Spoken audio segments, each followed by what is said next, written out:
स्वराज्याची निर्मिती केली। यासाठी जिजाऊ व शहाजीराजांचे मार्गदर्शन होते।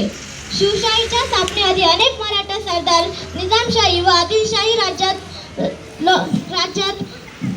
दरबारात छत्रपती शिवाजी महाराजांच्या दरबारात आपसात लढत होते।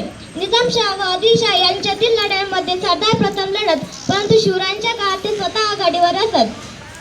छत्रपती एक कुशल प्रशासक तर होते, परंतु अत्यंत पराक्रमी योद्धेही होते। दोन्ही शाहींच्या तुलनेत सैन्यबळ अत्यंत कमी असतानाही शिवरायांनी अनेक गड ताब्यात घेतले। डोंगर दऱ्याखोऱ्यातील भूभागांचा वापर त्यांनी युद्धात ढालीप्रमाणे केला। रयतेच्या व शेतमालकाच्या परवानगीशिवाय कोणाच्या सारा वैरणीला भाजीच्या देठालाही हात लावू नये, वेळ प्रसंगी ते पैसे देऊन घ्यावेत असा त्यांचा दंडक होता। स्वराज्यातील शेतकऱ्यांसाठी कृषी धोरण, शेतकऱ्यांसाठी बैल, नांगर, औत अवजारे तसेच बी बियांचे यासाठी तारणरूपी धोरण बांधण्यात आले। एवढे बोलून मी माझे भाषण संपवते। धन्यवाद।